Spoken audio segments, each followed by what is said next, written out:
SHIB Army, we're currently at a breaking point right now between the bulls and the bears. In today's video, I'm going to show you guys everything you guys need to know right now about Shiba Inu's price and what to expect in the near future. So without further ado, let's get right into it. So as you guys may or may not have noticed today, SHIB has been doing very poorly. Right now, down 13%. Ouch. This is one of the lower dips we've seen in recent history for SHIB. And this is something I think a lot of people need to sort of realize is that, unfortunately, market conditions do affect SHIB an awful lot. Unfortunately, this isn't all reliant on the actual ingenuity of the SHIB token. So right now, you guys can see we are barely teetering here along the 0.0000008 line, which for colloquial term, I will just call 8 for now. And obviously, as you guys see, the market cap as well is down 13.14%. And on the day, you could watch this bubble just sort of burst. Now, the sort of alarming thing here is that this obviously isn't just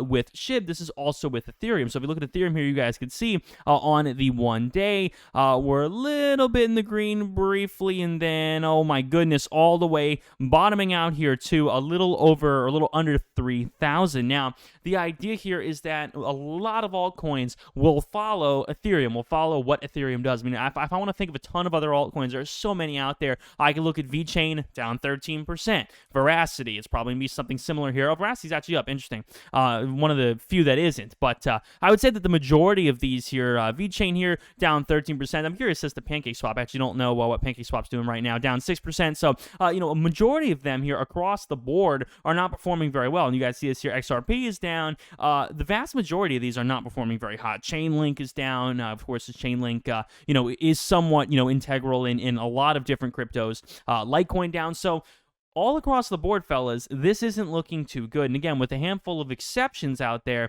for the most part, man, this is a very red day. Now, the problem here, of course, if you guys are a Shiba Inu fan, is that SHIB, unfortunately, is being somewhat handicapped by Ethereum. It is being somewhat limited in regards to what it can do, because if people lose faith in Ethereum or feel that Ethereum is in a bubble, then, SHIB will sort of pay the price for that. Now, loosely, on a very loose scale, you could say that SHIB also follows Bitcoin. You guys see today, Bitcoin is down 3.5%, and Bitcoin kind of sets a general market kind of, precedent. It's not the be-all, end-all. Ethereum has definitely outdone Bitcoin in many instances, but, Bitcoin definitely does set the precedent, and of course, Doge tends to be kind of an outlier in the situation, but Doge as well today is down around 10.5%, and unfortunately, sometimes SHIB or Doge will trigger the other to behave in a similar manner. And obviously, when you look at the day chart here on Doge, this is also just a tank down into the depths here of the high 20s as opposed to the mid 30s where Doge was sitting at. So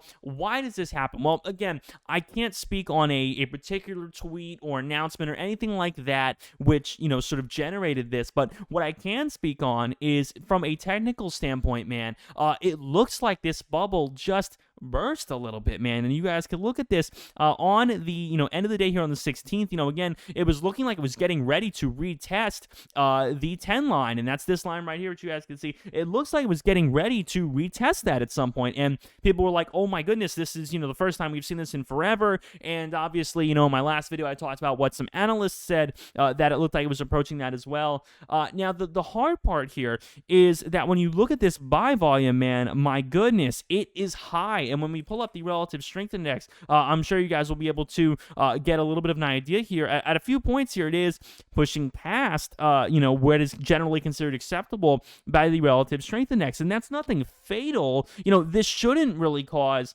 that catastrophic of a problem here. I mean, these little surges shouldn't be all that big of an issue. But unfortunately, sometimes the market has a mind of its own. And you guys can look at a previous instance of this, here when it pushes 8.8. This was on August 8th here. It pushes 8.8, and then you guys can see it dips a little bit after having exceeded this point here on the relative strength index. But I would say this is kind of a comparable dip here on the day. But take a look at the big picture, man. You know, sometimes it's important to zoom out and look at the big picture. Don't obsess about things like this, because honestly, man, I think this is just a drop in the bucket when it comes to the long term for this token. So again, when you zoom out, man, and look at the big picture, just zoom out for a minute. You guys see here, I'm doing it for you. You don't have to do it. I'm doing it for you, man.